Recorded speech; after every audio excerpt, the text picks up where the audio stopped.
Man, I had a little technical difficulty, y'all. So we ready for part two. Oh man, I hope you ready. I hope you ready for part two because it's going down. It's going down. Part two, part two. Let's get it. Let's get it. All right, so you guys come on in. Come on in. When you come in, tell me where you're from. Say hi. Let me know that you on the stream. All right, let me know that you on the stream. All right. Let me know that you on the stream. All right, let's see. Making sure we good. Yep, we good. We good. All my people on TikTok, man. You guys holler at me. I'm excited though. Let's get it. I'm excited. Come on in. Give us about a minute. I did get started a little bit late today. Just had some technical difficulty, y'all know, and I should have known that, So I should just try to get on here a little bit early. All right, but we got part two, and I'm telling y'all, look, I love y'all so much, man. I went back and revamped because I just got this idea, and I wanted to really bring this subject home, really help you. I got a lot of great feedback from the part one on narcissists, because I really want us, because that word is used so loosely, and so I really wanted to break that down, really talk about what narcissism is, how you identify it, and different things like that. And so I just had the idea to even take it another step and like really give some biblical examples, right, of some of the narcissists that we talked about. And we pretty much, named all the major narcissists. There's two groups. And so I'll get into that. So I kind of, do just a small recap a little bit and then get into where we left off last week. Okay. All right. So y'all come on in. Come on in. Come on in. I'm excited. I'm excited. Y'all come on in. We're going to get started in about 30 seconds. 30 seconds. Let's do it. Oh, Siri, I'm not talking to you. She said, okay. Well, these computers are crazy. Siri thought I was talking to her. And then when I said I'm not talking to her, she said, okay. Come on in, guys. Come on in, guys. Come on in. Come on in. Come on in. Come on in. We're excited. We're excited. Come on in. All right. So let me get started. I'm going to get started. Every week we talk about how relationships, don't happen by accident. They're built with intention, right? And this is real life relationship, the blueprint to healthy love, and so man, I'm just so glad. I'm blessed, and I'm just appreciative, man, for just the opportunity to come before you guys every week. And be able to talk about relationships, talk about the blueprint to healthy love. How do we be able to fix or maintain or even start, healthy marriages and healthy relationships and understand healthy love. So people have been talking to me, and this whole narcissist thing had been coming up so much, and I was like, okay, we're gonna talk about it. So if you missed the first episode of this narcissist episode one, go back and watch it, because I can't go back over all of that information. I'll just hit some of it. I'm gonna hit some of the information, but I'm not gonna hit a lot of it because it's just, it's so much. It's so much because in today's time, that word is used so loosely. So I wanted to literally, talk about that. Want to talk about that a little bit, right? So I'm gonna recap from from the week before that. And then we are going to complete this teaching on narcissists, right? And so I hope you guys enjoyed it. If you enjoyed it, put an emoji in the chat box. But the truth you need to know before it's too late, right? And so you guys know that I'm writing a book that is pretty much about things that you need to know before you say I do, right? And that's pretty much gonna kind of be the title of it. And so, with this podcast, as you guys can see, when we talk about the blueprint to healthy love, I'm giving you different things that will help you in your journey to building healthy relationships, to identify certain things before it's too late. And if you're already married, then you get the blueprint on how to fix your situation and have healthy love in your marriage, right? Because it's never too late. It's never too late, y'all. I'm telling you, if you got breath in your body and you have a will to come out of the place where you are, you can. God will bring you out of it. And so you know what? We have some people that are like, man, we did all that wrong. Well, praise God, because this is the thing. Now you know. Now you know it, and knowing is half the battle. We cannot defeat our enemy if we can't recognize our enemy.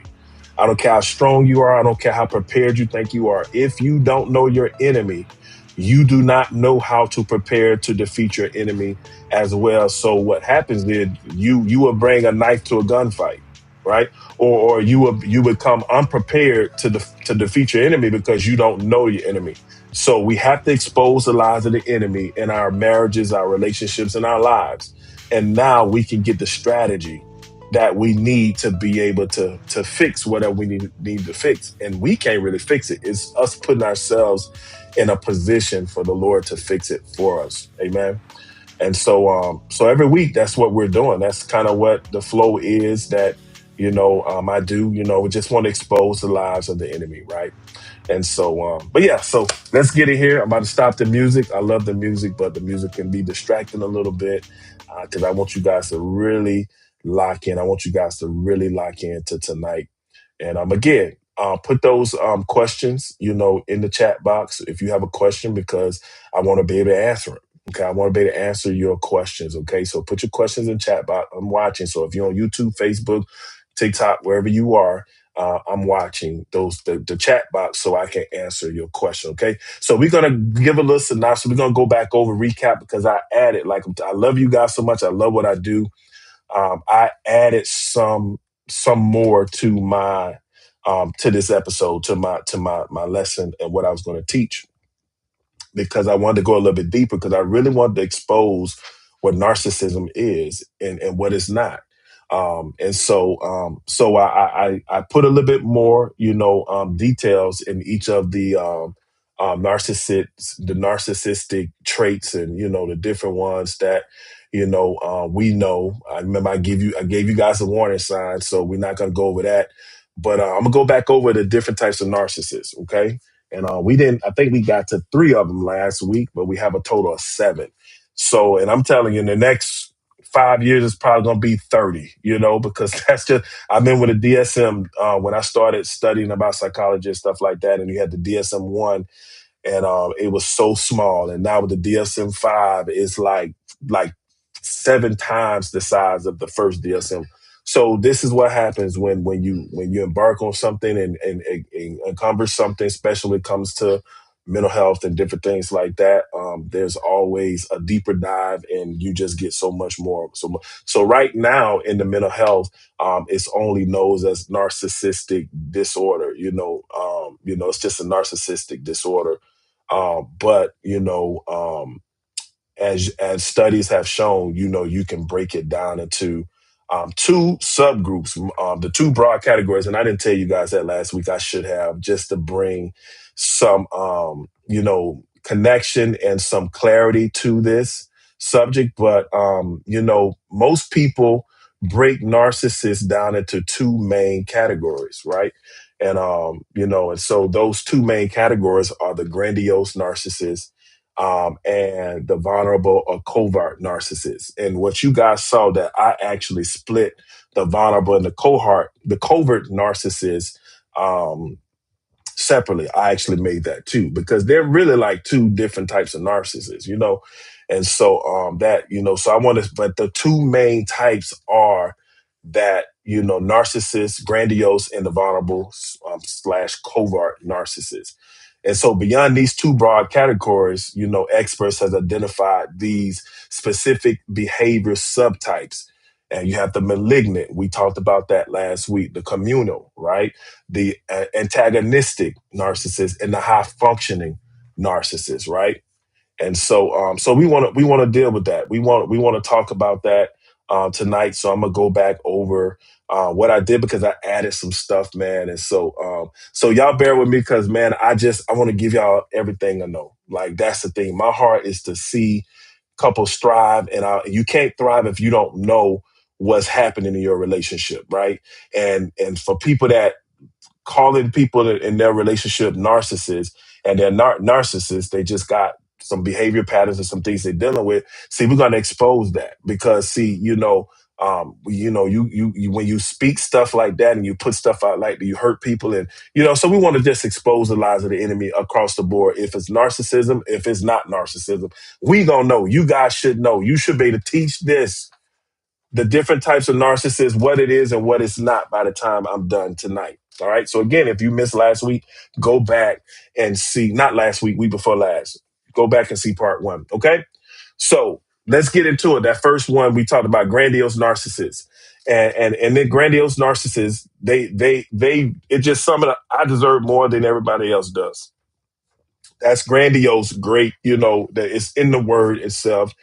And this narcissist, that most people picture when they hear the word, this is the one they picture when they hear the word. This is the person that is confident and sometimes overly confident, right? They crave admiration, attention, power, and recognition. That's this type. So when we hear that word narcissist, like this is the one that we really this is what we think about when it comes down to that word. This is where we correlate, and you might not know it's grandiose, but this is pretty much this narcissist is what a lot of people can identify with. And so they often believe they are smarter, they're more gifted, they're more important than everyone else around them. Like literally, they believe that. They believe that, the sun rises and shines on them, right? And that's the thing. My way or the highway. That's them, right? So they may come across charismatic, and have this magnetic personality, which is why people are often drawn to them from the beginning in the first place. They come off this way, right? But over time, confidence turns into control. All right. Over time, right? And their charm turns into arrogance, and admiration becomes expectation. They expect you to admire them, right? And if you don't, there's consequences, right? And so these people can feel entitled, right? Right. Some of y'all know entitled people. They can be dominating. They can be attention seeking. They can be very boastful. They can believe that they always right. And that's the thing. They may not say they always right, but they'll believe that they always right. So they'll handle themselves like they're always right, which means that these people don't like to listen. These people, like, if you cross them, they don't want to hear what you're saying because they already know why we talking. I know I'm right, so we wasting time. So they can get agitated if you have a different opinion than they do, right? They need to be the center of attention, right? They often believe that the rules apply to everyone except them. And that's the thing. Like they walk like that. So it's like a person with like blinders on, like a horse with blinders on. They just see right here. They just right here locked in. They don't see the bigger picture. It's just like, that don't apply to me. Why would that apply to me? It's like, why not would that apply to you? Right? Um, they don't ask for special treatment. They just expect it. They expect it, right? And you can see like this, that's why this is the main category, because in the subcategories, you can see this pretty much throughout all narcissism. All the different narcissists, these characteristics I'm giving you, you can see these in other different ones as well, right? Okay. So this what I did, y'all. I added like the dating and marriage to another level because I was like, man, this is the relationship podcast. You guys are coming on here for that. So I want to put some more. I want to go in more detail about the dating and marriage warning signs because I did some warning signs in general, but I want to break these things down specifically for each one of these types of narcissists. Um, that you need to be aware of when you're dating or even trying to marry one of these types of narcissists. So, of course, grandiose. constantly talks about themselves, right? Right. And so that's a dead giveaway that they're constantly talking about themselves. They rarely ask meaningful questions about you, right? It's all about them. They rarely ask meaningful questions about you. They belittle people they believe are beneath them. All right. Y'all getting some. Y'all should be getting some examples of some people that we know, even right now, that we see in society, we see in certain positions in today's society. You should be getting the idea of some people like, yeah, that person's a grandiose narcissist, right? And so they belittle people that believe that are beneath them, right? They need constant admiration. They don't function well if people don't think very highly of them. Like, they need to be admired all the time. Like, everybody wants admiration. Fellas, we all want to be affirmed, but there's a difference between needing constant admiration and you can't function. Like, these people, like, they almost will fall apart if people are not admiring them. So they will live their life to receive admiration. Like they will do things just to be admired. They will go into things to be admired. They will just they'll break the whole cycle up or do something extremely difficult just to be admired. That's where you're a grandiose narcissist. Struggle celebrating your accomplishments, right? Because a lot of times they could be jealous of you. So they won't celebrate you. They have a hard time celebrating you. And these are the people that be like, look at them. They think they all that. That's them. That's those people, right? And this is the other one. They always have to win the argument. They got to win it. Now, it's one thing that you're trying to communicate your side of it, but it's another thing where you're always trying to get the last word and you're trying to win the argument. Oh, like you're just trying to win it where you're right and everybody else is wrong. And it's like, that's the thing now that we got to, I'm telling you, some of y'all looking like, man, Pastor, yeah, that. And some of y'all looking at that's me, that's you. Do you always got to win the argument, huh? Do you got to win? Like, do you know by no map no? And this what I'm saying is like by enemies necessary, they got to win. So they not gonna back down. They not going. And what I mean by back down, it's not about them getting understanding. It's not about understanding because you could go back and forth to get understanding, and it could come off like you're trying to win the argument, but it's not. It's you trying to get understanding. But those that be like that, no, I'm not right, like you're wrong, and it's like they're gonna prove to you that you wrong, and you just wrong because I'm right, and don't you know I'm right? I'm always right. You should know that. So I'm gonna keep fighting you until you submit to knowing that I am the winner. I'm the one that's right. That's how they do, right? They always got to win. And so, what is the biblical example of this person? King Nebuchadnezzar. When we look at Daniel 4, Nebuchadnezzar, he looked over Babylon, right? And declared that he had built it by his own greatness, right? So his pride led to his downfall until he humbled himself before God, right? And so y'all remember what happened to King Nebuchadnezzar, right? Y'all remember what happened? Man, God struck that boy, right? And that boy was out there in the wilderness. He was out there in the wilderness, acting like a madman. You know what I'm saying? And until he humbled himself and God restored him. But that's what his pride led to his downfall, y'all. And so King Nebuchadnezzar is a great example of a grandiose narcissist. That pride, man, that pride be so big. Like you can't tell them is they wear the highway, they know everything. They telling you, oh yeah, because I know. And it's like, man, if you don't be quiet, let me tell you what it is. Oh yeah, because I've done that. When you did it, when you did. Well, do you even know what I'm talking about? Tell me what I'm trying to say. And they can't even tell you because it's in them to just know everything. And it's like they just respond even before they even know what you're talking about, right? I've done that before. What did you do? What am I even saying? Do you know where I'm going with this? You don't know where I'm going with this because you keep talking and interrupting me. That's a grandiose narcissist. All right. That's a part of it. All right. So let's look at the vulnerable narcissist, right? Right. They need constant reassurance that they're enough, right?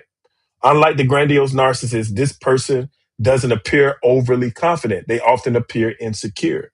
They're often sensitive, right? They're quiet. They're even humble, come off that way. But underneath is the same need for admiration and validation. They got the same need for admiration and validation underneath. Underneath all that sensitivity, underneath that insecurity, they have a need for that to be able to survive, to be able to struggle, to be able to stay stable. And so instead of demanding attention, they seek sympathy. They want sympathy. They don't demand your attention. They seek sympathy. So they play. They have like this this thing where they they're like like they can play the victim some kind. And we're gonna get into the victim because there's another one where they really play the victim on. And so, but this person will play the victim. Like they it's like it's gotta like they gotta receive all this attention. It's not more about playing the victim because they really not really caring too much about the victim, but it's more about attention. Like they want attention. Like they are fearful. So, you gotta let them know that everything is okay. They're the ones that if anything look like they can't trust it, they ready to jump the hills. They ready to jump out the relationship. They ready to jump out it. Those are the ones that can be very impulsive. Like when stuff come that get a little rocky, like because of their insecurity and their sensitivity, man, they can respond very impulsively, right? And so they instead of them appearing superior, they position themselves as misunderstood, right? Their insecurity becomes a tool of control. And that's what we got to see, y'all. That's the one I really want you to see because vulnerable narcissists will come off very quiet, very sensitive, very seem like they're very understanding, and they'll come off with kind of have these sad stories. And I'm gonna tell you, like a lot of pastors, and leaders can find themselves in a missionary dating situation with a vulnerable narcissist. It's like because, and I see it all the time. I counsel pastors and all that. I don't just counsel regular people, counsel pastors and stuff. And pastors that have big hearts for people and want to see the best in people, they have a hard time with this because you'll start missionary dating if you're not careful because you see the best in somebody, and what happens is you can marry the potential instead of marry the patterns and the presence of that person. You're always looking at this person, and you feel bad for them, and you see the good, and it's just like, man, if you could just get this, man, you will be all right, and we could ride off to the sunset. You're great, and especially if they got a story of tragedy or people put them to the side. It's like you got some people that's gonna come in and they got to be the savior. They got to be the hope. They got to so they will connect to people like that, and those type of people will drain them. Okay, and so their insecurity, vulnerable narcissist insecurity becomes a tool for control. Okay. It becomes a tool for control. All right. Need y'all to understand that. That's a big one. So let's look at some characteristics of them. The characteristics of them, they're very they're easily offended. Right. They're highly sensitive to criticism, right? They're constantly seeking assurance. They're very emotionally fragile, right? They hold grudges. They hold grudges. They're always in this place where they feel misunderstood. Nobody gets them. Nobody understands them, right? Is this making sense to some of you guys? Are you guys tracking with me about this? Their need for continued validation. They often listen. Ooh, this is a big one, y'all. Please lean in. Please lean in with this one. They often mistake disagreement for rejection. Come on, y'all. I'm about to help somebody tonight. You may be in a situation right now where you're with somebody that often mistakes just y'all disagreement as you rejecting them. They take it personal. And so what happens is you can't even have your own way of thinking. You can't have your own opinion. You got to walk on eggshells around them because soon as you say something that disagrees with them, they take it personally, like you're coming at them personally with an attack. So they respond in an attack way. And so communication's out the window. It's like it's off to the races. And so these type of people, man, vulnerable narcissists, and that's why I separated vulnerable narcissists and covert narcissists, because vulnerable narcissist is a category all within itself. All right. So I separated because, that's just me, y'all. A lot of people don't separate it. That's just me. That's just how I see it. So I'm not saying I'm right, but I'm just saying to me, that's they two separate. Covert narcissists and vulnerable narcissists are two separate things, even though some people put it together. And this is, we see a lot of people that are vulnerable narcissists. They play that role. Some of them don't even realize they playing that role, and they suck the life out of people because the people that they are connected to, like they need them, like they become codependent, like they need the admiration. They need those people there. If they're not there, they're unshaken. And if a person has their own mindset and they come at them and say, "Hey, I really, this really, made me feel some type of way," and they automatically, what you no, nobody. Can I be honest with you and let you know how you made me feel? This is not that I'm coming at you personally. I'm just saying when you did this, it made me feel like this. And I'm just letting you know so that you can understand that if this situation comes up again, you'll know how to handle it. But vulnerable narcissists, they gone. That's it. Soon as they feel like you rejecting them, it's off to the races. They getting sensitive, they getting emotional, they might start yelling, they might fuss, they might cry. Like they respond differently. But the main thing is that they will take disagreement for rejection. So y'all remember that.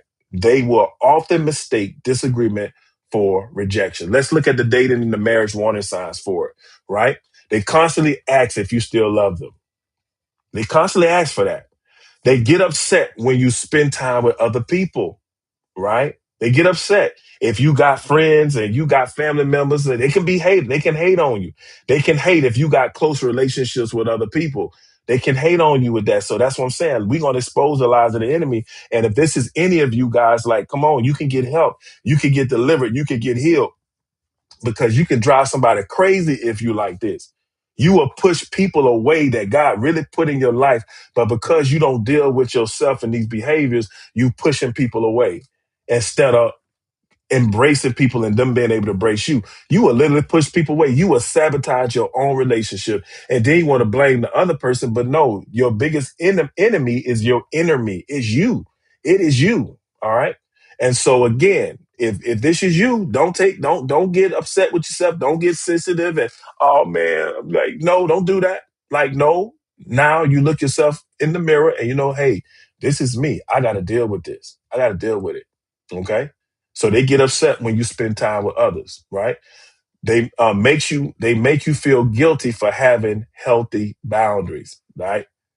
They make you feel guilty for having healthy boundaries, like for real, because they if they can't get with it, they can't get with it, and a lot of it is their insecurity, because your boundaries may come off as like you're rejecting them. You're not rejecting them. It's just the fact that, hey, we need these healthy boundaries. Now, when you're in a marriage, you have to set these boundaries together. But when you're just in a dating process and you're just friends with somebody, especially narcissists, like that are vulnerable narcissists, when you're in a friend and they're in a friend and you set boundaries with them and they don't like that, man, it can really it can backfire. That's the word you looking for, right? And so they take constructive feedback as a personal attack, right? They take that constructive feedback as a personal attack. They use emotional withdrawal when they hurt, so they just gone. They emotionally withdraw. They might not physically withdraw, but they would emotionally withdraw when they're hurt, right? So you could be talking to them and they might even be talking back to you, but there's no connection. It's like there's no connection because they are emotionally withdrawn because they're hurt. And this is big. They expect you to manage their emotions. Like literally. And some people, what happened is when you're in a relationship with a vulnerable narcissist, you may feel like you're a parent to them, right? You'll feel like you're a parent to them. You'll feel like you're a parent to them. Like literally. But some people like that. Some people like to have that type of control over somebody where they feel like a parent to them. Right? Some people like that. But some people it drive them crazy because they want their partner. They want their partner to stand like, hey, meet me here. Come on, meet me here. We in this together. I don't want to be your parent. I want to be your partner, right? And so over time, you can begin carrying emotional responsibilities that were never yours. If you're in a relationship, you carrying their emotional responsibilities over time, right? And y'all probably wondering who is the biblical example of this person. Y'all want to take a guess? Anybody want to take a guess who's the biblical example of this person? Put it in the chat. Well, the biblical example of this person is King Saul. King Saul constantly sought approval from people and became deeply threatened by David's success. Remember? Even to the point, man, he wanted to kill David. His insecurity was fueled by jealousy, fear, and so much destructive behavior. You can let 1 Samuel 18, right? And so, like, he wanted to kill David. And David was his son's best friend, but he was fueled by jealousy and rage and fear. Fear that, man, God pronounced that my son ain't gonna take the throne. So it's like, I gotta get rid of David. Like, every time he saw David, David reminded him of what he used to be. So it's like Saul constantly sought approval from people and became deeply threatened by David's success. He was very insecure. Y'all remember when he beat his chest, man, when his son run that battle at Gabor, and the Philistines, man, they was like, oh, so that's what we doing, King Saul? All right. They mounted up and they had like 30,000 chariots or something like that. I'm trying to remember the story. Like 30,000 chariots and a whole bunch of horse, like footmen, and they went to go and attack Israel. And y'all remember the prophet told King Saul, look, wait 7 days before you do the sacrifice. You give up, you do the offering, because I'm coming back in 7 days. So, Saul gets word that this army is coming, right? And Prophet Samuel, he ain't showed up yet. And so, on that 7th day, Saul just say, man, look, I know that when we do this offering unto the Lord, he gives us the victory. Man, this army coming. I got to do this offering. And he takes it upon himself, disobeys the man of God, who literally was God's man on earth. He disobeys him because of his insecurity and his fear. And that's what happened with vulnerable narcissists.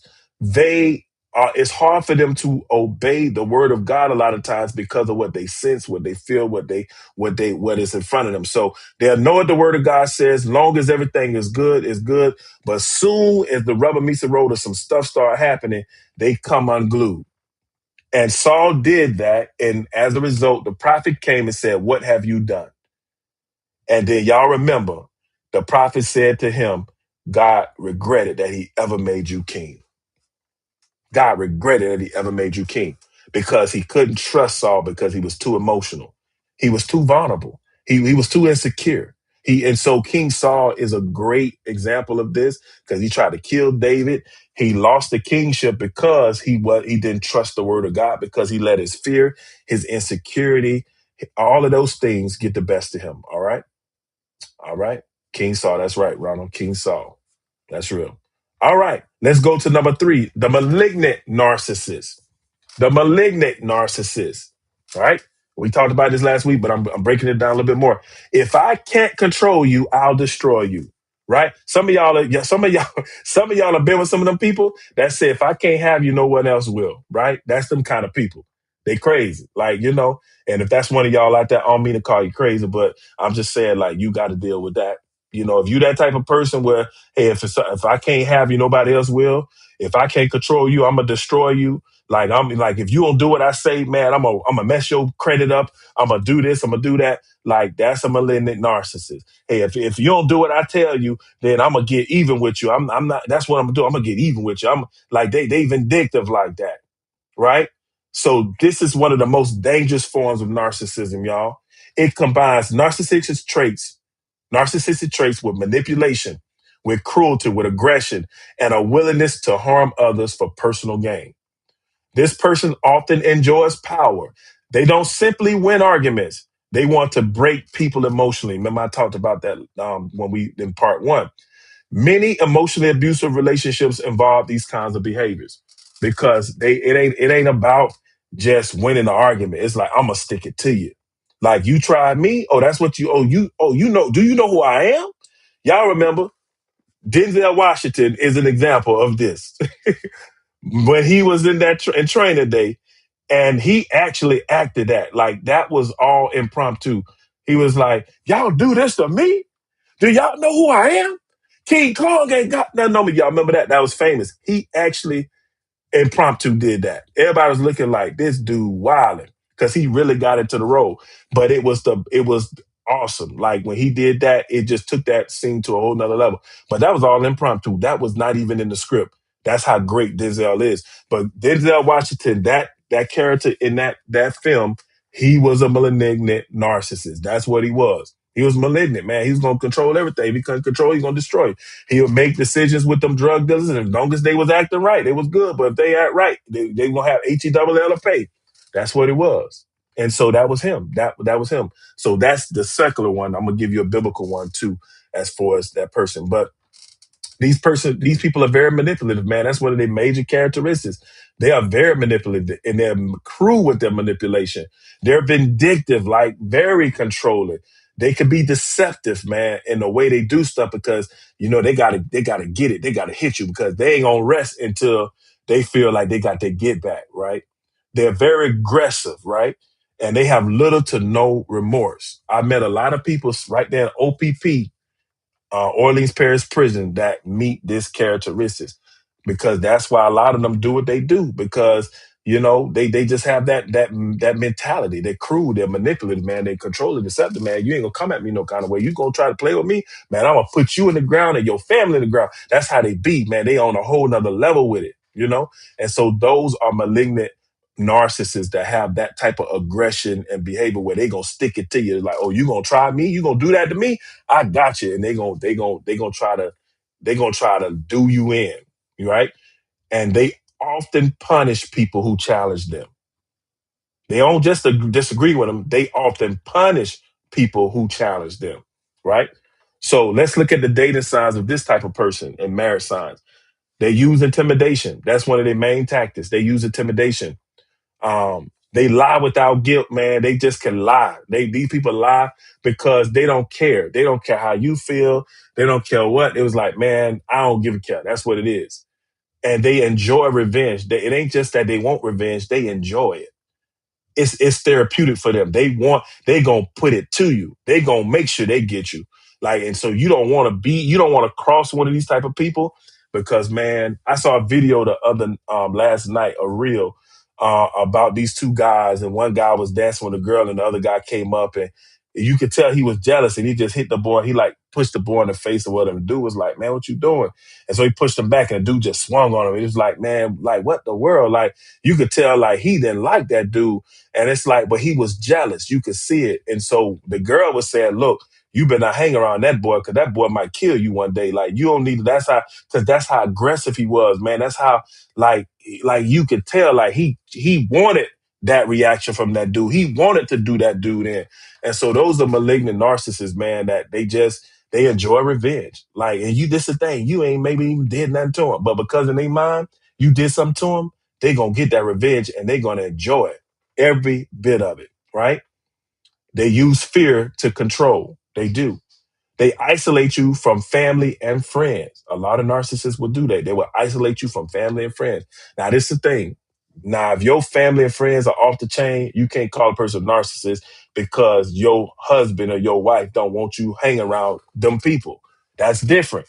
If your people are bad influences and your people, like, and sometimes we come from families like that, y'all, and y'all know your family's off the chain. You cannot subject your husband and your wife to that situation if they're not comfortable. And when they tell you they don't want to be around it, now you're going to talk about they control it. No, no, that ain't how that works. If you should be around certain things, listen, you don't have to subject your stuff to stuff just because people family, right? You got to be smart.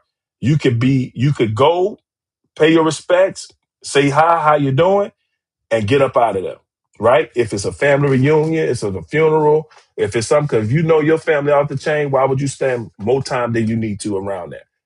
Unless you're praying for them, right? And so, because if you, especially if you got children and stuff like that involved, you got to protect your kids, man. If your family off the chain and they doing stuff that you ain't raised your kids to do, you can't get mad at your spouse because they be like, man, I really don't want our children around that. Ain't nothing wrong with that. So that's not the malignant narcissist. The malignant narcissist is the one that just want to isolate you from family and friends, period. It ain't that the fact that there is a problem. They just want you all to themselves. They just want you. But the crazy thing is that when you when you upset them, then they try to revenge on you. So it's like, they just kind of cut deep. They go below the belt. Like they automatically go below the belt. So you got to be careful with how much information you give them because these people will literally store it and try to crucify you with it, literally because they enjoy the revenge. They're going to take delight in it. They'll be almost smiling when they telling you what it is, because they take delight in it. And that's very bad. Okay. They frequently gaslight you. They would gaslight you into arguments, all kind of stuff. They would gaslight you to literally like bring you up to slam you down. Because again, they love control. They love revenge. They use intimidation tactics. That's what they do. They make you question your reality. They'll do that because they right and you wrong. Okay? Again, that's a general narcissist behavior. My way or the highway. Narcissists in general are like that. So the thing is, they will make you question your reality.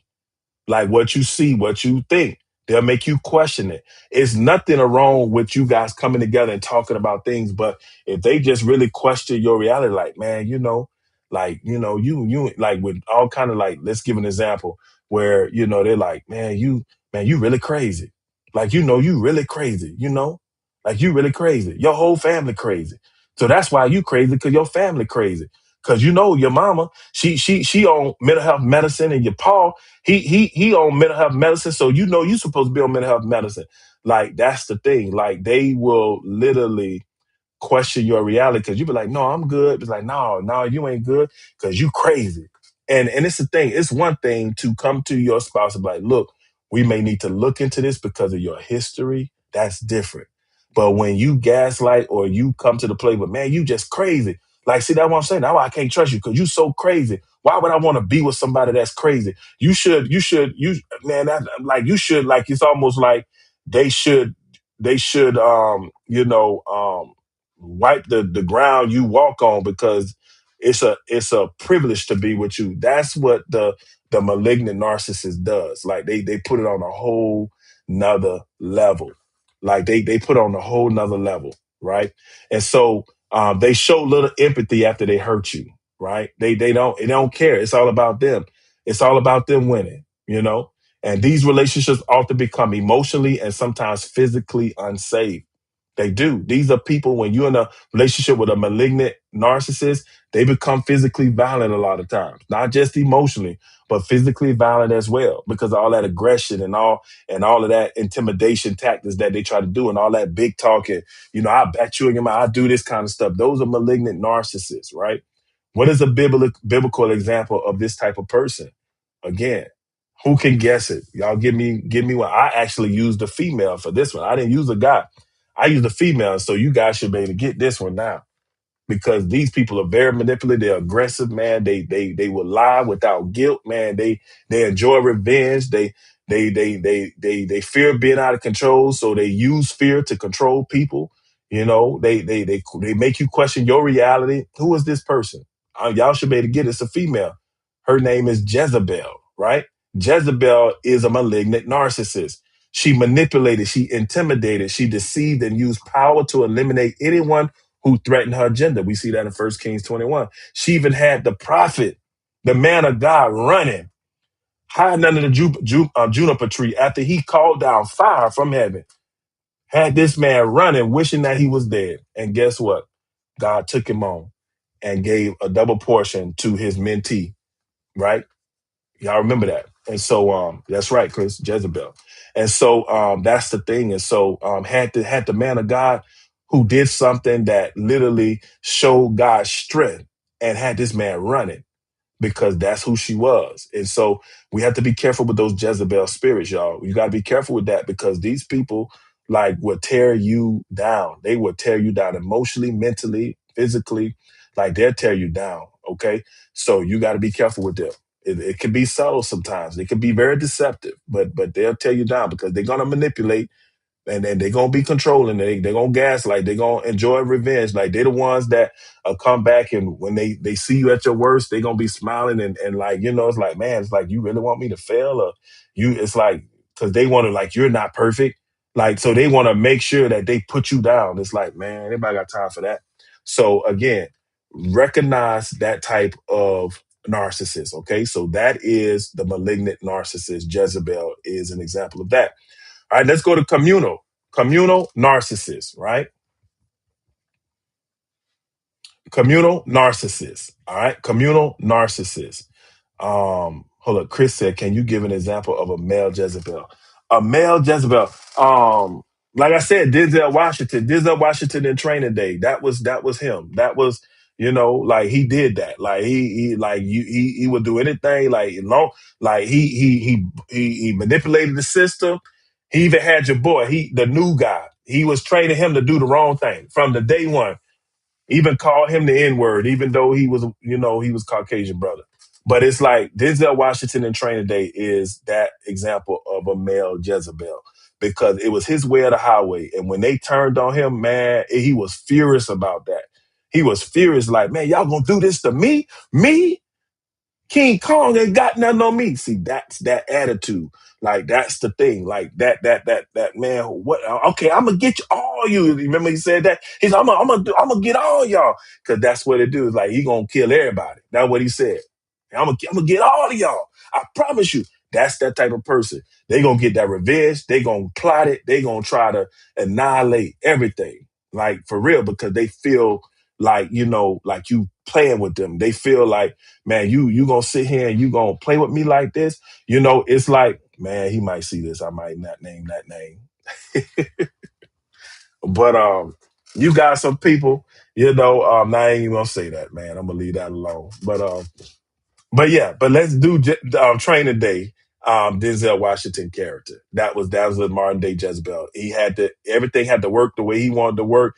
He literally, made excuses for everything he was doing. Long as them drug dealers did what they need to do, he was good. But as soon as they got a pocket, man, he intimidated them, man. He just, he used his power to eliminate anyone who threatened his agenda. He did that. Do you remember how they killed people in the Training Day and they took the drugs and all that stuff, man? He used his power of being a police officer to literally eliminate anyone that was threatening his agenda. And when they came against him at the end and surrounded him, he still was talking junk. That's how you knew that's what he was. Like, because at the end, he didn't realize, it's like, bruh, like they got guns pointed at you and everything. And he like still talking junk. He's like, I'm going to get all you. Now, you ain't thinking like these people could kill you right now. But a malignant narcissist ain't thinking that. All they thinking is that I'm going to get y'all. This is because they're a horse with blinders on. A narcissist is like a horse with blinders on. The narcissist in general. So that is a characteristic that will play out in every single narcissist trait or characteristic, or the different types of narcissists that we're looking at. They don't see the bigger picture. It's hard for them to see the bigger picture. They're right here. Tunnel vision a lot of times. So that's a narcissist in general. So with this narcissism, like this dude was ready, they better kill this dude and he's still talking junk because he was like this. All he could see is that the fact that, man, I'm gonna get my revenge on y'all. And it's like, bruh, do you really see what's happening right now? Like you're outnumbered. They can kill you and they can light you up and he's still over there talking junk. Man, I'm this and that. He lost his life because of talking big. That's the male Jezebel. Now what Jezebel do? Jezebels will run themselves into the ground. They will literally to be right. They gon' sabotage. They gon' lie. They'll cheat. They'll steal. They'll do whatever. And this is the bad part. They don't even realize it. Most of them don't even realize it because it's just a part of their nature. They're so used to being right here and getting their way. And like when they get upset or get somebody like comes against them, man, they gonna go for blood. They going for blood. They going for blood. And ain't nothing you can say to make them change that. They going for blood. That's what it is. All right. Some of y'all know these type of people. All right. All right. Y'all got it? All right, let's go to communal. Communal narcissists. All right. I need everyone to know how good of a person I am. This is what a communal narcissist does. They need to know how good, right, a person I am. This narcissist doesn't seek admiration by appearing wealthy or powerful. Instead, they seek admiration by appearing to be the most caring, generous, spiritual, or selfless person in the room. In the room, now that's the key. They want to appear to be the best, the most caring, generous, spiritual, or selfless person in the room. They constantly want recognition for their good deeds. And you see this in some churches sometimes, y'all. When you see people be battling who got, you see it. You see it, man. It's like, you got these people want to be the most caring. So, the one that's most generous. Like, so if somebody gave $100, they gonna turn around, I'm gonna give two, you know? Like, well, praise the Lord, saints.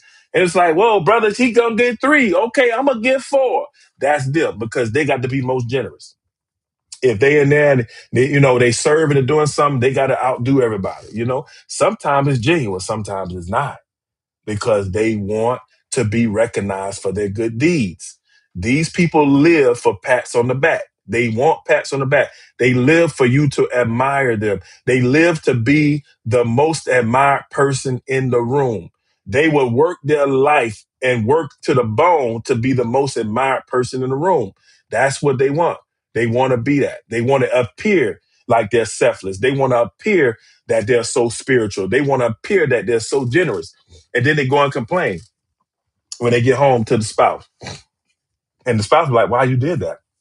You didn't have to do that. Nobody told you to do that. So what made you do that?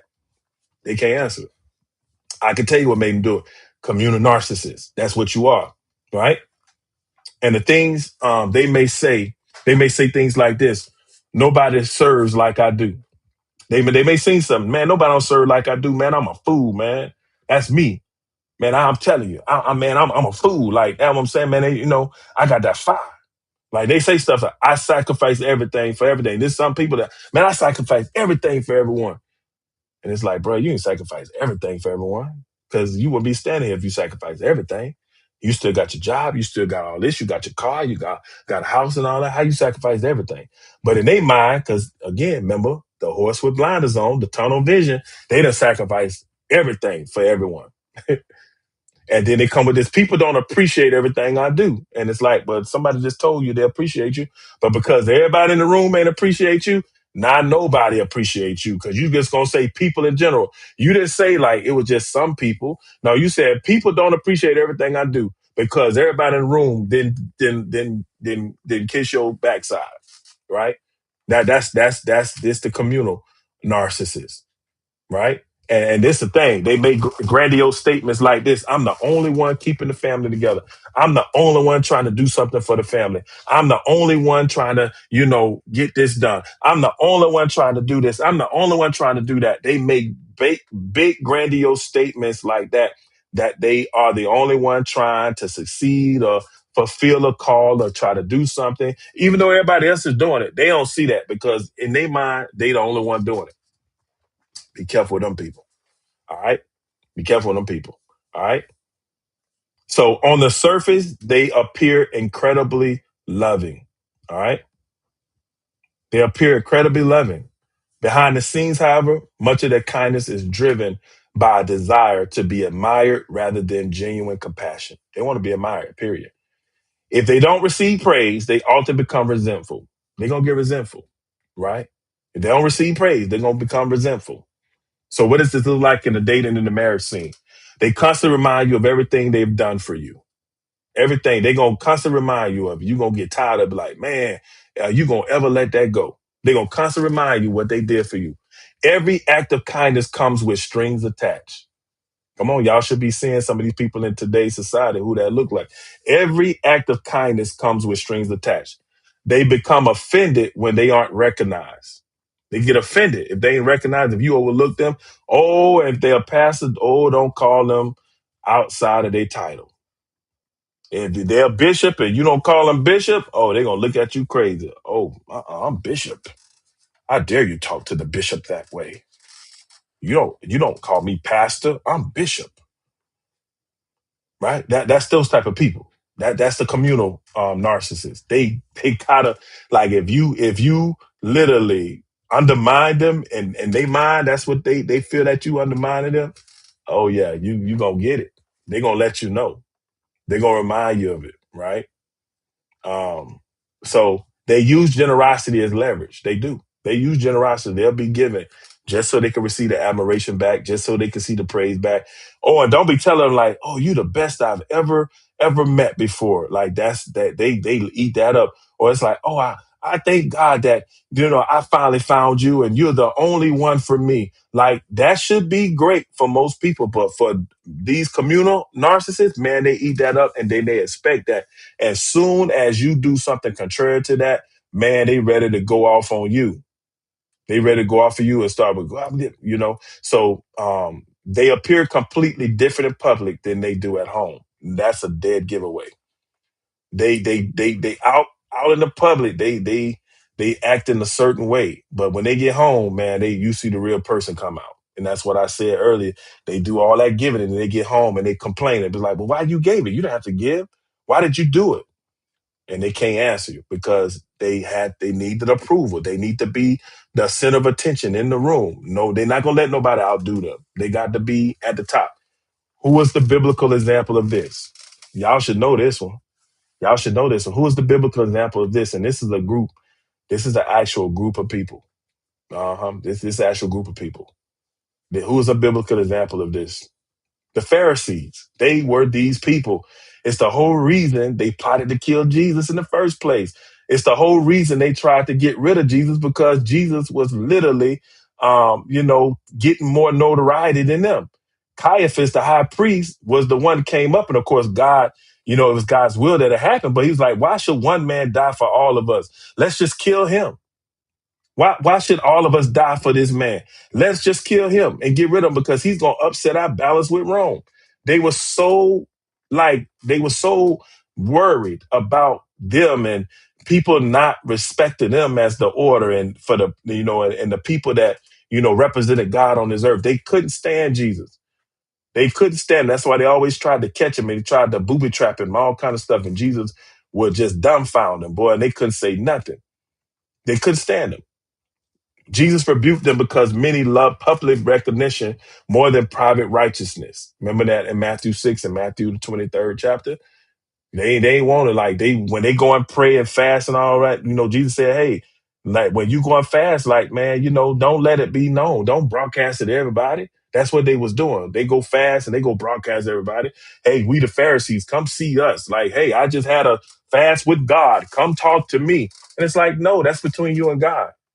Right? That's between you and God. Nobody have to know that you fasting, but they were, and then when they pray, oh, Heavenly Father, Jesus, glory. Now, some people pray like that. They pray charismatic like that. Some people do that. There's nothing wrong with that. But there's people that they feel like they got to put on like that. And for what? If that ain't you, don't do that. Be you. Right? Because you could be a communal narcissist. If and that these are things that behaviors that can happen. Because if it's you and that's what you feel and that's how God used you, then do you. But don't be trying to do that just because you want to seem some kind of way or be the best in the room at praying. You got some people that they don't even pray, but they got to pray this heavenly prayer because they got to be the best one to pray the prayer. Because 3 people done prayed and they want to go last so that they can be the last one to make sure that they beat everybody. That's a communal narcissist, right?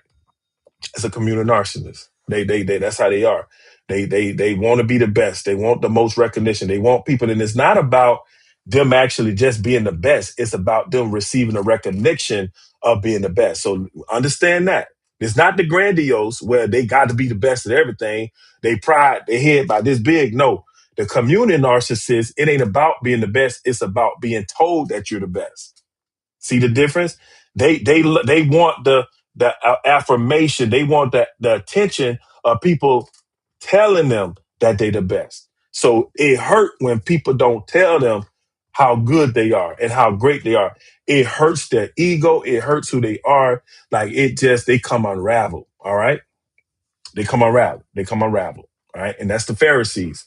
Because once Jesus started coming on the scene and they started going to Jesus, them jokers came unraveled. They was mad. They was trying to put him in jail, kill him and all that kind of stuff before Caiaphas came up with a plan because They just hated the fact that the people was shouting this man's Jesus name and they wasn't coming to them like that. All right. That is a communal narcissist. All right. Let's keep it moving. Antagonistic narcissist. Winning is more important than loving. Right. This type thrives on competition. Life isn't about relationships. Life is about domination. They don't care about the relationship. They want to dominate. They just want to dominate. They thrive on competition. It's not teamwork, Mr. Dreamwork.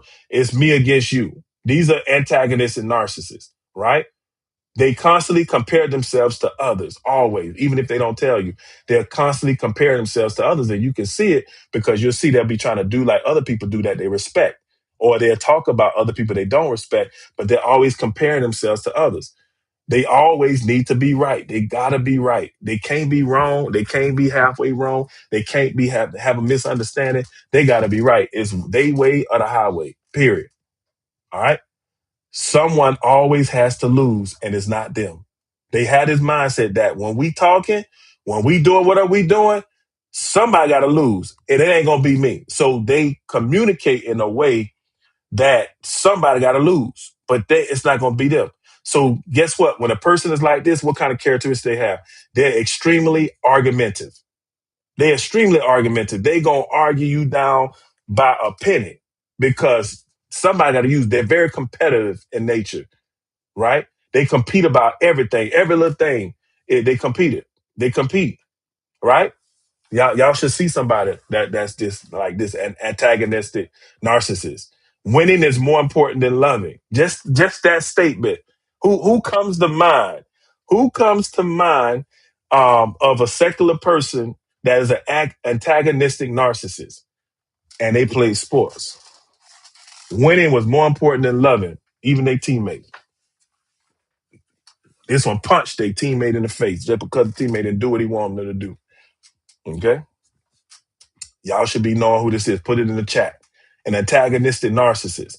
They're extremely argumentative. They're competitive about everything. They're going to compete with everything. It don't matter. If you run into the door, hey, I'm going to bet you $10 I can beat you to the door, right? They enjoy humiliating others. Like this one, he punched his teammate in the face right in practice.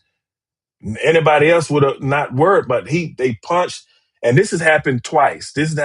But I'm not talking about the one that actually just did it in the last 5 years. I'm talking about one that did it some years ago because winning was more important than loving on his team.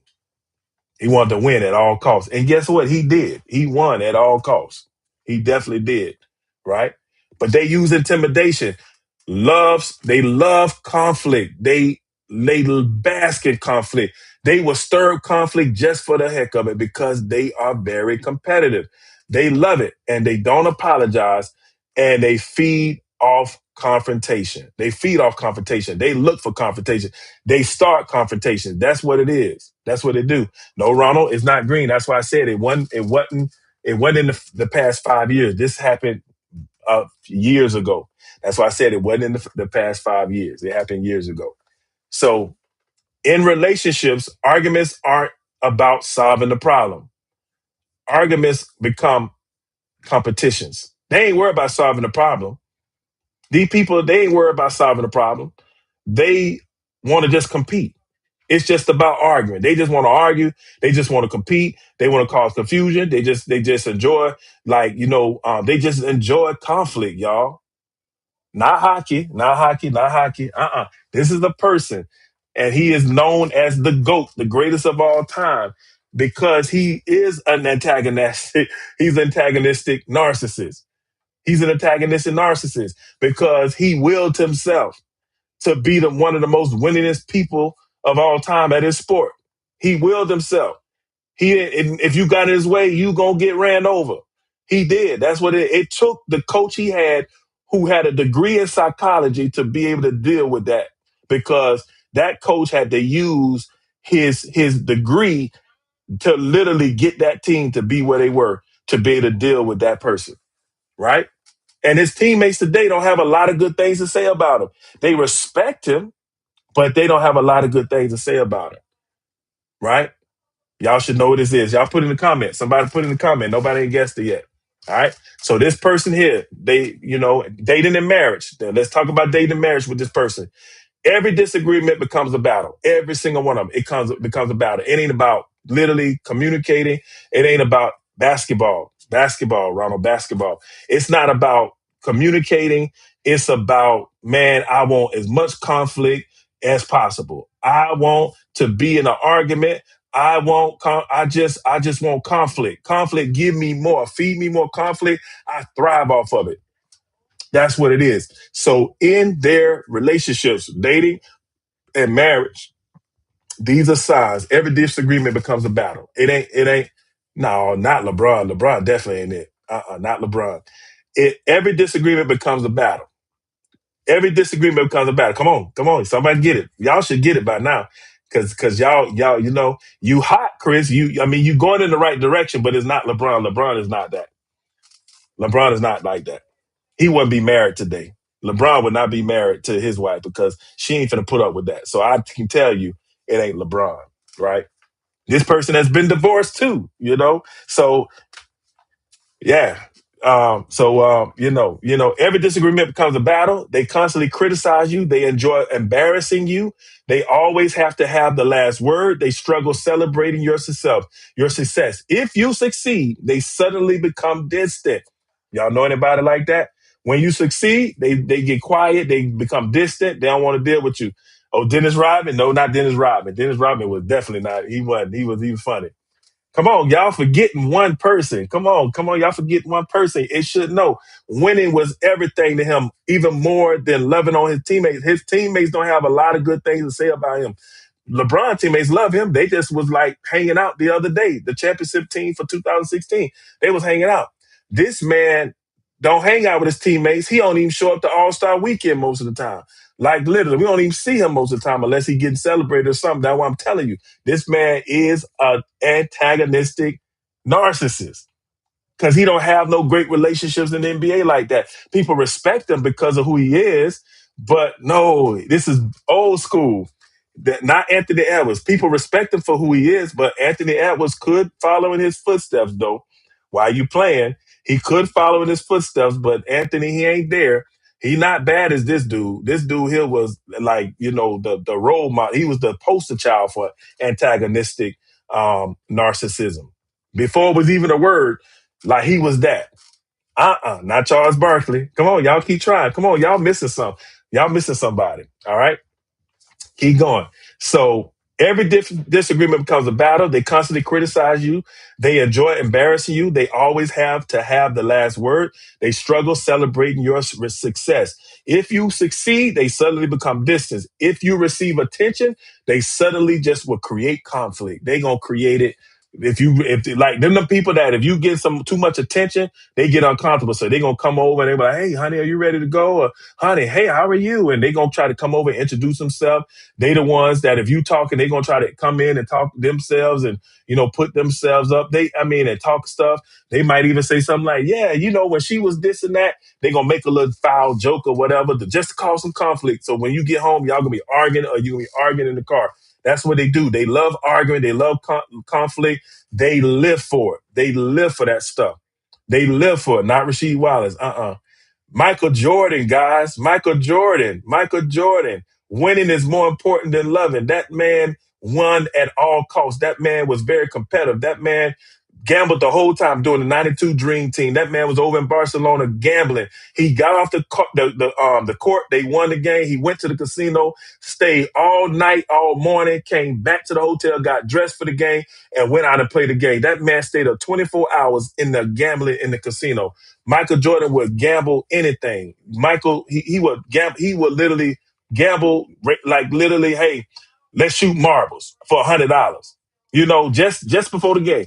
Like he was highly competitive, but it gave him that winning edge. But a lot of his teammates don't like him. Like even to the day when y'all remember the series, the documentary that came out during COVID. Like you could tell a lot of his teammates, you could tell like they was not like this. Oh man, we just love him. They was like, no, we respect him. We respect him, but when it come down to the love, we ain't close like that. I mean, we talk, but you could tell pretty much none of them that he was close to because that's what antagonistic narcissists do. They it's not about the relationship; it's about the competition. Even with his own teammates, he punched Steve Kerr in the face during practice because Steve Kerr did something he wanted him to do. Steve Kerr is a grown man. He punched him in the face, right? So that's the thing. Um, Yep, exactly, Ronald. So that's the thing. And so that was him, but it gave him the winning edge. That's why they won all those championships. Because Jordan was not going to lose. He was going to do whatever it took to win, but he kept that same mentality off the court. So he divorced from his first wife, and I can guarantee you he drove her crazy because you can't just turn it off when you get off the court. That's how he is in real life. That's why a lot of stuff that you saw with him with the gambling and all that stuff, because that was his thing. Like, he was an antagonistic narcissist, man. He very competitive. And so he'll compete about anything. It didn't matter, not just the basketball, but anything. He competed. All right. All right. What is a biblical example? Somebody give me a biblical example of this type of person. Give me a biblical example of this type of person. Give me a biblical example. All right. Give me a biblical example. Somebody give me a biblical example. This person would be Goliath. Goliath is a biblical example of an antagonistic narcissist, man.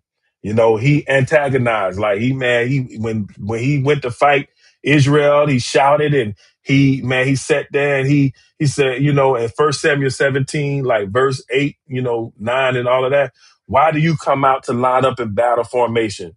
Like, why y'all come out here? Y'all know I can whoop all y'all. Why you do that? Just choose one of your men and have them come down against me. I defy the ranks of Israel today. Like, he was just talking junk. He said, send out somebody, right? So we can fight each other. I'm going to kill him. He literally every day, because it wasn't just the one setting. Like, when you read that about David and Goliath, you could read that and think that that was just like one day. No, that was not just one day. Like Philistines were encamped right near Israel, and Goliath came out every day to literally roast and like rub and Israelites. Like, he would just be talking junk every single day, but they ain't do nothing because they was afraid of him. But he was talking junk every single day. He would come out, and then David said, man, I'm tired of this foolishness, man. Like, ain't nobody gonna stand up. David wasn't even supposed to be out there. He was a boy. But he heard it. He was like, man, what we doing? Do we not believe the Lord? Do we not understand the power of the Lord, that he's on our side? So David was like, man, forget that. I'll go out there and fight him. And so the king was like, man, well, okay, if you're going to go fight him, here's get my armor. And David was so young that Saul's armor was too heavy. He couldn't even wear it. So he said, man, take this mess off of me, man. I'm going out there. And he went out there with a slingshot and some rocks, because the rest of Israel, the king himself and all the army, was afraid of Goliath. And Goliath knew that. So he just antagonized them, man. He was out there selling out. He was selling out, y'all. Selling out. Go read the story. That was days. That wasn't just that one session. Like, that was happening. That man would wake up every day and go to the camp, like stand at the battlefield for the Israelites and call out to them and say, come on, y'all ready to fight? Y'all ready to do this? Come on. Come on. You may walk over, but you're limping back type of attitude. Every day in Israel, and Friday, and Debo said, you want some of this, old man? And the old man said, no. That's what Israel was doing. Israel was like, no, we don't want that. And he literally was sitting there ribbing them every single day until David said, enough is enough, man. Let me do this. I'm going to, because David was bringing food to his brothers, bringing something to his brothers. And that's the only way that he heard about it, because he was just coming in to give something to his brothers. And he overheard Goliath. He was like, man, what we doing? What's the game plan? What's the strategy? You ain't king. You ain't got no game plan, man. Let me go. It's like, well, hey, take my armor, David. They knew. They was like, well, at least David got some courage that he gonna kill Goliath, gonna kill him and murder him. But at least we tried. The king ain't have no confidence in David being able to beat Goliath. But he say, man, take my armor. We appreciate you, brother. We appreciate you being a living sacrifice. That's what happened. But David said, man, I'm with the King of Kings and the Lord of Lords. And he went to Goliath, and Goliath was telling him, I'm going to give, he said, man, I'm going to cut your head off. Because Goliath was talking junk to David. David came right back at him with boldness. And guess what? David ended up cutting his head off. For real, for real. Right? So that's a biblical example. All right. Let's go to number 6. Y'all, I'm not even going to get to the last one this week again. Because I read, and y'all can see I went a little deeper, man. I was studying some more, man. And I said, man, let me really break this down. And so I went a little deeper with each one of them and given biblical examples. And so I didn't think about that when I first put this together, to put some biblical examples of it. And so because that can help you be able to see and relate to these people, you know what I'm saying, and how they are. All right, number 6, high functioning narcissists. I didn't get to this one last week. High functioning narcissists or the communal one. High functional or the antagonistic. These three I didn't get to last week. So high functioning narcissists. All right. High functioning narcissists. This what it is. Success hides the dysfunction. That's how you can sum those up. Success hides the dysfunction. This one is often the hardest to recognize because they are very successful. So you don't know that they're narcissists because they're successful. They may be business owners, they may be doctors, they may be lawyers, pastors, executives, athletes, or entrepreneurs, right? Everyone sees their success, but very few people see how they treat those closest to them. Very few people see that. They see their success, so they just automatically they feel that everything is okay. Who is this person? Who is this person? Who is this person secularly? Who come to mind? Who come to mind? Y'all give me now. I'm gonna see who y'all can get this one. Who is this person? Because this person was in the media like recently, you know. So this person here, you know, they success hide they dysfunction until that camera caught it all. Until that camera caught it all, you ain't really know that was going down like that. Until that camera caught it all, and people start, putting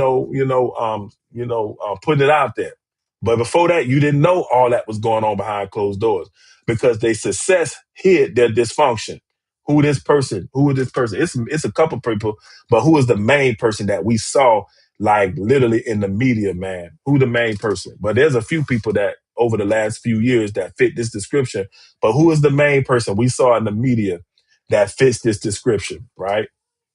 Will Smith, kinda. He is, but no, because it really with him, it wasn't his dysfunction. It was his wife's dysfunction. He was just trying to hide it for her. But I'm talking about for this man, this person themselves was hiding their dysfunction through their success. Will Smith just got with the wrong person, you know. And from the beginning, Jada said she didn't want to marry him, but her mother or her grandmother said you need to marry that man because he's a good man. So Jada just met she yeah, that's Jada. So Will Smith just married the wrong person. And so what happened was the dysfunction of his marriage was exposed. But him as a person, he wasn't that dysfunction. He got triggered. But I'm talking about one person. No, it's not in the NFL. This person's not in the NFL. Let's see. Good. This person is not in the NFL, right? This person is not in the NFL at all. This person's not in the NFL. All right. Man, I hate when people do that. Come on the thing. Let's see. I hate when people do that. So you guys just ignore that because a lot of that is like a lot of spam be coming on here. And you know, I hate when people do that. Just come on people's lives and stuff and post stuff about want money and stuff like that. I hate that. Really hate that. You could have inboxed me, brother. You could have inboxed me. Um, Tom Cruise, Kanye West. Nope. Nope. Nope. How can I delete that? I'm gonna have to go back and delete that. So y'all just ignore that comment on the Facebook. I don't know which Facebook is on. Um, I don't know which Facebook is on, but you guys ignore that comment. Okay. Just ignore that comment because I don't know who's. I'm just seeing this on Facebook. So just ignore that comment by that person asking for money. Okay. Mr. Curtis, if you know, you should just hit me up on Messenger. You know, don't come on the live, you know, and do that. That's disrespectful. Hit me up privately, you know, on in a messenger, and then we will talk if this is real and it's not spam. But you know, don't come on the live and do that, you know, because you want people to feel sorry for you. That's not right. That's not how you do that. Okay. All right. So hit me up on personally, and we'll talk. But don't do that on the live. All right. Don't do that because that's not what we're talking about. All right. So get back to that, y'all. Get back to this. You know, I hate when people do that, man. I hate that with a passion because you could have just inboxed me. All right. So who is this person? Who is this person? No, it's not Tom Cruise. It's not Kanye West. It's not even Elon Musk. Y'all getting too intricate. Like with Elon Musk. It's not Elon Musk. This person success has their dysfunction, but it can't. Cause see what Elon Musk, like, you don't really know how dysfunctional he is yet. Because I mean, still he's thriving. He's doing his thing, right? But this person, it was revealed. Like, you would have been like, man, you were hearing stuff, but it's like you didn't really know it until a video got caught. And the only way it got caught, because there was a camera that they didn't even know was there. And he prided himself on staying out the limelight and being behind closed doors with stuff. And a lot of celebrities and different people, had their stories, but it's like you couldn't talk about this stuff. You saw you signed those NDA forms and all that stuff, so nobody could talk about it. He would be doing stuff that was secretly, like, well, only certain people was invited to it. Everybody couldn't be invited to it. This is the high functioning narcissist. No, not Tiger Woods. Come on, I think I gave y'all some hints on it. There you go. There you go. You got it. That's right. Diddy, the baby oil king. Yes, sir. Diddy. Yep, Puff Diddy. That's him. He was a high functioning narcissist. Success has to function, man. And you can take the person out the hood and all of that and out of their trauma situations, but if they don't get healed from that, man, it's gonna expose them. And that's what happened. Like, you grow up in the hustle and bustle of the concrete jungle, as they call New York. And it's just like, man, success, you could be a successful person, but the thing is, man, if you got some stuff that you ain't dealt with, it's going to expose you. And that's what happened. It got exposed. It got exposed. That camera from that elevator exposed it. And literally, R. Kelly. Well, see, the thing with R. Kelly is a little bit different, because of the fact is his was more of the vulnerable narcissist, and he masked it, because of his singing ability, because he was like growing up, and if you know his story, he was in special needs, like, and he was able to deal with it. Like, music was his outlet, to whereas he was able to function and people respected him. So that's why his music was his drug, and he used that to become this predator. But he was like really a special needs kid. He was in special need classes. He was. He had a learning disability, but he was great in music, and that's what pushed him in. And that's why you see, like, with him messing with the little girls and stuff like that, that tells you right there, like, and a lot of people don't know that, but he was a special needs child, in school until he blew up, yeah, he can't read. Exactly. Like, he was special needs, man. And so, his behavior, you can see. And again, that, and you can really say, like, like, the people around him, man, should have protected him from that, because he wasn't making great decisions, man. I mean, he married Aaliyah, tried to marry Leah, and Leah was like 12 or 13 or something like that. He was a grown man. But when you don't understand, like, you don't have the capacity to really understand and comprehend that, but because you have a gifting and people just overlook it, that's what happened with R. Kelly. People overlooked it. They used him because he was great. He had a great gift. And like, like, people that, can be artistic and have special needs, they can be great, like, in different things, like exceptional artists, and that's what he was. He was an exceptional artist, and people used that and they pushed that, and he got a lot of, play off of that. And so he built the whole profile around his music and not who he was himself. So it was really sad, man. The R. Kelly story is really sad, because it's really somebody that just wanted to be loved and wanted to be appreciated and wanted attention. And when he blew up, it went to his head, and so he used that to be manipulative, and and he just didn't make sound decisions, because again, no matter how gifted you are, like, if you still dealing with those things, mentally and emotionally, like, it's gonna show. It's like Michael Jackson, same thing. Michael Jackson never grew up. And so that's why you saw him doing things that kids do, because Michael Jackson was 5 and got pushed into stardom, and he never got a chance to grow up. Everything was about the music industry. So that's why he was great at music, but his mentality was one of a child. That's why he had the Neverland Ranch. He named his child Blanket, like, because that's what a child would do. So he never was able to mature like as an adult because his whole life was music. So he was great as a musician. He was the best ever. But living outside of music, he was a child at heart.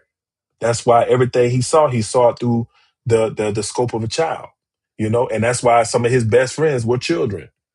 That's because he saw himself as a child. He never got a chance to grow up. He never got a chance to develop because at the age of 5, he went on the road and signed with Motown and all that. And so the rest was history. He just became an artist. He never grew up and never had a childhood. And so as a result, when he was out of the music limelight, he acted like a child. Why? Because that was the last stage. 5 years old was the last stage he developed as a regular person outside of the music industry. Okay. So that's what happened. All right. All right, let's keep it going because we almost finished. We almost finished. All right. So what are their characteristics of high functioning narcissists? They're highly intelligent, they're charismatic, they're disciplined, they're successful, well respected publicly, but privately, they're emotionally unavailable. They're very controlling.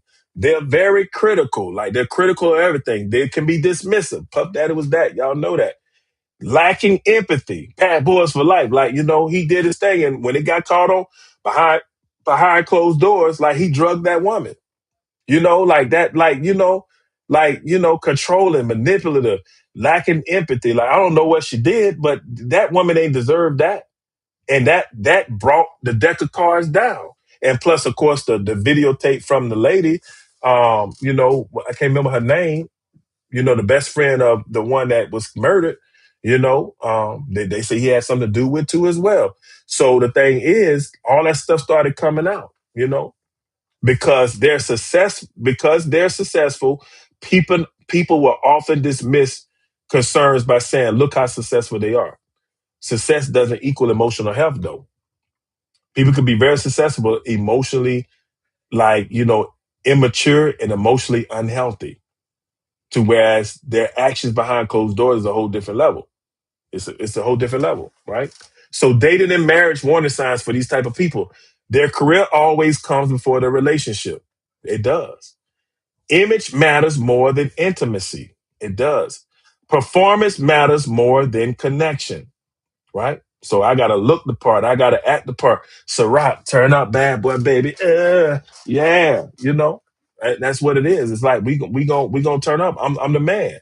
Ciroc, I'm at the top of the world. And nobody can't deal with me. I'm bad boys for life. Like that's what it is. Is that what And so pride come before a fall, y'all. Have to be careful with that. I pray for Puff Diddy, man, and because he's a good guy. He put a lot of people on. A lot of people are where they are because of that man. So, it's just sad that he didn't have mentorship and people in his life that could help him with his anger issues and his controlling issues, that narcissistic behavior, because the cameras everywhere now. This ain't the 90s. Not here. You got cameras everywhere. So they catch everything, right? And so that's what happened, and that's what exposed everything, right? So they expect perfection from everyone around them. They do. And that's why he was very successful because, man, he drove a hard bargain. They expect perfection from everyone around them. Failure is unacceptable. Failure is unacceptable. It is. And so who is a biblical example of this person? Y'all probably gonna get this one. Y'all ain't gonna get this one. So I'm just gonna give you King Uzziah. King Uzziah was a biblical example of this. 2 Chronicles 26:15-16. His fame spread far and wide, for he was marvelously helped until he became strong. But when he became strong, he grew arrogant, and it led to his own destruction. Right? He was an extraordinary leader. He was very successful. He was intelligent. He was respected. He was highly capable. He was blessed by God. Uzziah was all of this. His success wasn't the problem. It was his pride. Just like Puff Daddy, his success wasn't the problem. It was his pride. And when success grew, humility shrinks. When your success grows up, your humility can shrink if you're not careful. If you don't put healthy boundaries in place, the more you get up, the more prideful and boastful you can get and make it all about you. So that's what happened with King Uzziah. As success grew with him, his humility shrunk. And he stopped listening to correction and eventually believed he was above God's established boundaries. He stopped listening and he believed that he was above God. Who else did that? Satan himself. Same thing. He did the same thing. and got cast out of heaven. So one of the greatest dangers of success is believing that because you're gifted, you're beyond correction. Nobody is beyond correction. Nobody is. Healthy people remain teachable no matter how successful they become. You can't beyond, you know, being corrected. You know, Diddy used to be like that. People come at him different. Man, what, man, you know, man. No, it ain't all that. You got to listen to people. Because I'm quite sure he had to have somebody in his camp that was saying, man, Diddy, man, bro, like you going too far. Man, who you talking about going too far? Man, I pay you. Man, get this dude out here, man. You fired. You know, who he think he talking to? And so people were probably afraid to tell him anything if that is the way he was rolling. Because, man, hey, this is my livelihood. I got to get paid. I got a family to feed. So they could have seen him doing them Diddy parties, all them parties, the white parties he was having, all of this stuff coming out later about what was happening at them parties, and people knew, but this man was controlling. And people wanted to be around Diddy because Diddy was hot. He was the hot thing. Them white all white parties, what was hot? All the celebrity was there. But it was a secret thing. And that's what these type of narcissists do. They like stuff in secret. They one way in the public, but they a whole nother way in secret. We would have never known he had on body them baby oil bottles in there. Yeah, what he was doing. Them baby oil bottles. How them baby oil bottles. Boy, that shocked everybody. You would have never thought that, man. Diddy, what you doing? But that's a high function narcissist. In public, they one way, in private, they a whole nother thing. I'm telling you, somebody gonna come out with the Diddy oil. I'm telling you. They just waiting. They just afraid right now, but somebody gonna come out with Diddy oil. Diddy oil. Yeah, not baby oil, but Diddy oil. All right, I'm playing, y'all. I'm tripping. Y'all probably said, man, Pat, you crazy. All right, y'all. It's late. That's it, man. We gonna get to the last one next week because it's the most dangerous type. So I hope y'all enjoyed this tonight. I hope you enjoyed, me going back over that, and I added some more, that we didn't get a chance to go through last week, and I went into more detail this week. And so I pray that you enjoyed it, and if you related to some of this, I don't want you to take it personal. I want you to take it personal, but I want you to take it personal. I want you to deal with it. I want you to deal with it. If you need to reach out and be like, hey, how like I noticed that was me, or I noticed my wife, or I noticed my husband. Like, let's get some help. Let's give them help. I don't have no time. I'll text back and forth with you. For real, I will. I'm getting ready to do some things. Like, I got a few speaking engagements in the next three to 4 weeks. Man, I'm looking forward to the next 4 weeks. Well, the next 4 weeks I got a lot of speaking engagement stuff because I'm a U.S. missionary with the Assemblies of God, and so I'm on the road a lot. But I'm gonna have some time, man. And when I got a couple couples that are waiting to come in to get some counseling. So I'm gonna be working on that this week. So if you are a couple that is looking for counseling and stuff like that, man, hit me up. Like, as a result, I do this. I have credentials and different things like that. So, I do sliding scales for my fees and all of that stuff like that. And I'm telling you, people to tell you that, God has anointed me for it. So don't think about it like, man, I can't afford it. Now, you cannot afford to go to counseling. All right. And so just holler at me. You know what I'm saying? We'll set something up. And like I say, some people that, are in a place where, your finances are tough, if we do a sliding scale on your income, so I'm telling you, you will be able to afford it based upon your income. Cause it's, that's my heart. I don't want to turn anybody away. The thing about our church, our members at our church, man, who are members of our church, and they're investing their time, their talent, and their treasure, then they get the opportunity to get it free. I invest in them. I do that. Now God may put it on my heart to just say, hey, I want you to go ahead, and because I give a lot. When I do counseling, I give a lot. For you guys know that I don't play with counseling, so I give out a lot. You can see if I'm giving this out right now and I'm not charging anything for it, you can imagine what I do in the counseling session, right? So, I give out a lot. So I'm telling you, it's gonna be worth it. Like God has anointed me for me. So I can boast in it, not of myself, but I boast in the Lord because He's anointed me for it. So just hit me up. Don't be afraid, man. Don't be thinking about, man, I can't afford that.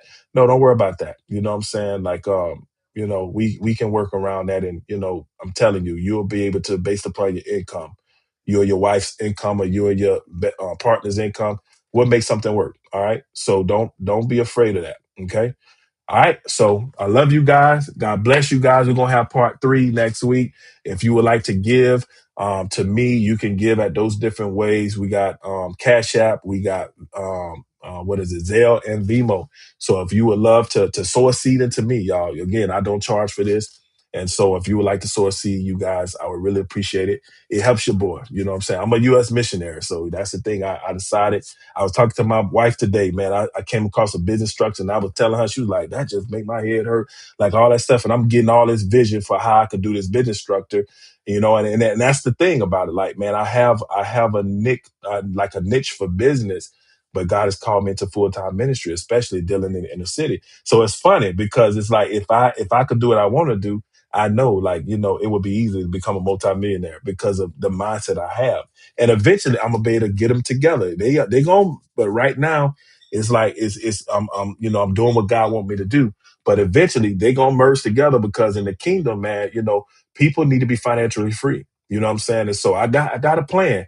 It's just gonna take a little bit longer because I can't go right to the business plan and start working that. I got to build the infrastructure, by being a vessel that God can use, an honorable vessel for him, so that the kingdom of God, and how he wants this thing to be established in Regeneration Church, nationwide and international, can be established. But there's a whole nother business sector to this thing that I can't wait to jump out in, but I just can't do it yet. So I have to be a U.S. missionary right now. That's why I'm hitting the road to go to some churches and talk about what we're doing, and then churches support me and my family. Right. And so, but one day I'm gonna be able to jump out on those business ventures, man. And I'm telling you, I ain't looking back. We ain't looking back. Amen, somebody.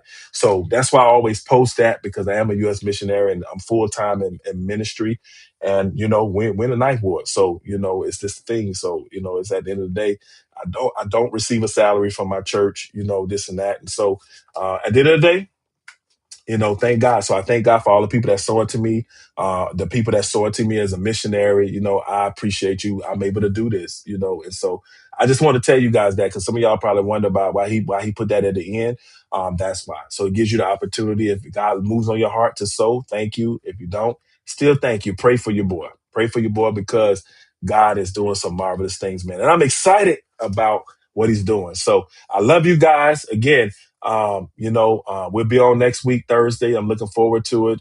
At that time, I think, I'll be in Michigan. No, I'll be in Minneapolis. I think I'll be in Minneapolis at the time, headed towards Chicago.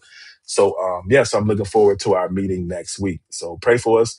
I'm doing a workshop at the National Black Fellowship of the Assemblies of God. So I'm looking forward to that. I'm speaking at Christ International Church in Minneapolis on this Sunday. So I'm excited, man, and I get to have my family, my mom, and all of them with me, my mother-in-law, and so it's a blessing. So I get to have my whole family, so it's gonna be cool. So I love you guys. God bless you. This Sunday we got Pastor Carl at the church, so he's looking forward to it. So I'm excited. Y'all gonna be excited for you guys. That's a part of Regeneration Church. He's gonna be there. And I told him if he's on here right now, because he, last time, because I go in. So, I'll give a sermon for 40-45 minutes. Altar call, all of that could be an hour something. Hour, 10 minutes. We doing all that. My brother gave a sermon for 10 minutes, 15 minutes. Everybody looking like, that's it, we done already. Some people, like, they came in late because they wait to come for the word or whatever, or they know our worship will be long because we have great worship, man. We go in. And so they was like, well, we good. But worship was shorter that day when it came. Plus the message was short. So some people came in, church was already over, and they was like, what the world is going on? What happened? Did we have church today? But like, yes. So I told him, I said, brother, go ahead and give us about 20, 25 minutes. So he's a great, phenomenal teacher, man. Pastor Carl is. That's my brother. He was my best man at my wedding, man. We've been knowing each other, man, for years, since 2009. And so that's my brother. We both came to Louisiana at the same time, with our mentor, my spiritual father, his spiritual father. And so we've been tight ever since. And so, man, he's one of the best teachers, man. I'm telling you. When he get in there, man, and God start moving, man, I'm telling you, he's one of the best teachers I ever heard. And so you guys are in for a treat on Sunday, because he's going to bring that word. And he's going to give you at least 20 minutes this time. All right. So I love you guys. God bless you. Appreciate you guys. Thank you guys for sowing, for you guys that sold into my ministry through Cash App, Zelle, or Venmo. I appreciate that. If you didn't sow, just pray for me. I would really appreciate your prayers because, man, I'm telling you, God is moving. He's moving mightily. So I love you guys. I appreciate you. Shout out again to my man, Ronald Runjohn. He celebrated a birthday yesterday, man. That's my dude. I appreciate him. We turning up when I get back, bro. We turning up. I already told you what we doing. I already told you where we going. So, we going to turn up, man. We turning up. You dig? Yeah. And so I appreciate Chris. That's my dude. I'm telling you, man, Chris and Ronald, man, be holding it down. They're my guys, man. They're my leaders, man. And they are doing a phenomenal job, stepping to the plate. And I appreciate Ronald and Chris, man. Those guys are really growing. And man, I'm telling you, man, they are blessing. They really help make Regeneration Church know the work. And so our whole team does, but everybody knows those two guys, they holding it down as the two main leaders that I depend on. And so I appreciate and value their commitment, their faithfulness to what God has called us to do together. So it means a lot. So love y'all. Love the team. I saw some of the other members on here tonight. I appreciate y'all. Christy, I don't know if you see, but look what the shirt I got on. I don't know if you're still on here, Krista, but Krista bought this for my birthday a few years back. It's like my favorite shirt. And I was thinking like earlier today that I was going to tell you that, Chrissy, that I had your shirt on. I appreciate it because I still wear it like all the time, especially when I'm traveling. I love to wear it because it gets people attention and it causes for conversation. And so I love it. So Chrissy, thank you. It's one of the best birthday gifts I've gotten because I love this shirt, because it causes, stirs up, conversation like, oh, I like that. Oh, praise the Lord. I'm like, yeah, I'm right over here sitting over here getting right with the Lord. Amen, somebody. All right. So I'm telling you, so I love my people, man. So blessed to you guys. God bless you. I'm about to sign off tonight. So thank you guys. Thank you for your faithfulness. Thank you for your dedication, your commitment. Thank you guys for coming on here, blessing me. The feedback from the Real Life Relationship Podcast. I appreciate you. The book, hopefully be done by the end of this year, man. And I'm gonna release that book in the new year or something like that. So I'm excited, man. My first book, man. So I'm excited. Actually got another book in the works too. So it's crazy, but I'm gonna try to get this book first before that one. So, all right, but I love you guys. God bless you. You guys have a great and a blessed night. Appreciate y'all. Thank y'all for your encouragement. Thank you for your support. Let your people know every Thursday, 8 p.m. Central Time, right here at Real Life Relationship. Love you guys. God bless. Good night.